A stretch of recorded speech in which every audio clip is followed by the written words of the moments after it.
Thank you. Thank you all.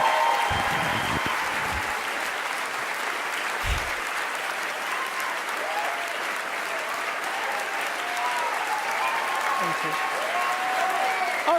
Okay. Thank you, Reese. In 1964, I was a little girl sitting on the linoleum floor of my mother's house in Milwaukee, watching Anne Bancroft present the Oscar for Best Actor at the 36th Academy Awards. She opened the envelope and said 5 words that literally made history. The winner is Sidney Poitier. Up to the stage came the most elegant man I had ever seen. I remember his tie was white, and of course his skin was black, and I'd never seen a black man being celebrated like that.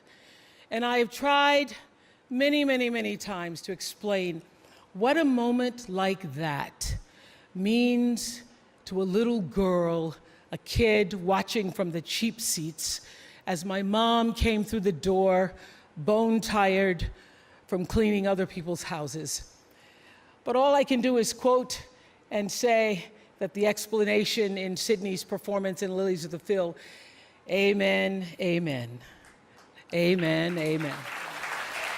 In 1982, Sidney received the Cecil B. Mille Award right here at the Golden Globes, and it is not lost on me that at this moment, there are some little girls watching as I become the first Black woman to be given the same award.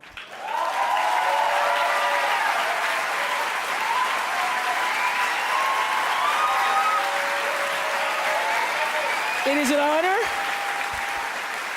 It is an honor, and it is a privilege to share the evening with all of them, and also with the incredible men and women who've inspired me, who've challenged me, who've sustained me, and made my journey to this stage possible. Dennis Swanson, who took a chance on me for AM Chicago. Quincy Jones, who saw me on that show and said to Steven Spielberg, yes, she is Sophia in The Color Purple. Gail, who's been the definition of what a friend is, and Stedman, who's been my rock, just a few to name. I'd like to thank the Hollywood Foreign Press Association, because we all know that the press is under siege these days. But we also know that it is the insatiable dedication to uncovering the absolute truth that keeps us from turning a blind eye to corruption and to injustice, to tyrants and victims and secrets and lies. I want to say that I value the press more than ever before as we try to navigate these complicated times, which brings me to this. What I know for sure is that speaking your truth is the most powerful tool we all have. And I'm especially proud and inspired by all the women who have felt strong enough and empowered enough to speak up and share their personal stories.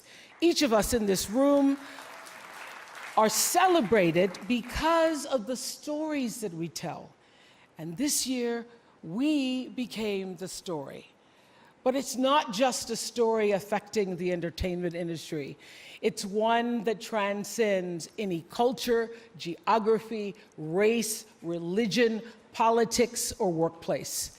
So I want tonight to express gratitude to all the women who have endured years of abuse and assault because they, like my mother, had children to feed and bills to pay and dreams to pursue.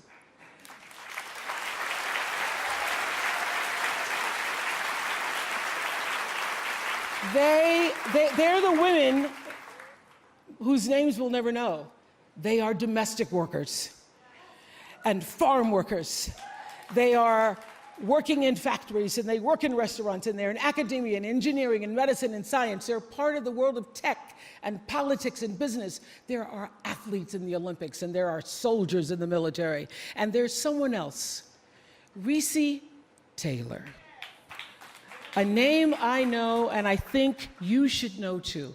In 1944, Recy Taylor was a young wife and a mother. She was just walking home from a church service she'd attended in Abbeville, Alabama, when she was abducted by 6 armed white men, raped and left blindfolded by the side of the road, coming home from church. They threatened to kill her if she ever told anyone. But her story was reported to the NAACP, where a young worker by the name of Rosa Parks became the lead investigator on her case. And together, they sought justice. But justice wasn't an option in the era of Jim Crow. The men who tried to destroy her were never persecuted. Recy Taylor died 10 days ago, just shy of her 98th birthday. She lived, as we all have lived, too many years in a culture broken by brutally powerful men. For too long, women have not been heard or believed if they dared to speak their truth to the power of those men. But their time is up.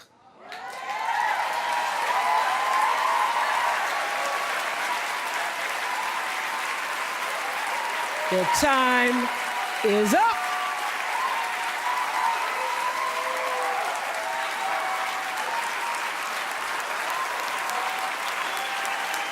Their time is up. And I just hope that Recy Taylor died knowing that her truth, like the truth of so many other women who were tormented in those years, and even now tormented, goes marching on. It was somewhere in Rosa Parks' heart almost 11 years later when she made the decision to stay seated on that bus in Montgomery. And it's here with every woman who chooses to say, "Me too." And every man who chooses to listen. In my career, what I've always tried my best to do, whether on television or through film, is to say something about how men and women really behave, to say how we experience shame, how we love and how we rage, how we fail, how we retreat, persevere, and how we overcome. And I've interviewed and portrayed people who've withstood some of the ugliest things life can throw at you, but the one quality all of them seem to share is an ability to maintain hope for a brighter morning, even during our darkest nights. So I want all the girls watching here and now to know that a new day is on the horizon. And when that new day finally dawns, it will be because of a lot of magnificent women, many of whom are right here in this room tonight, and some pretty phenomenal men fighting hard to make sure that they become the leaders who take us to the time when nobody ever has to say, "Me too," again. Thank you.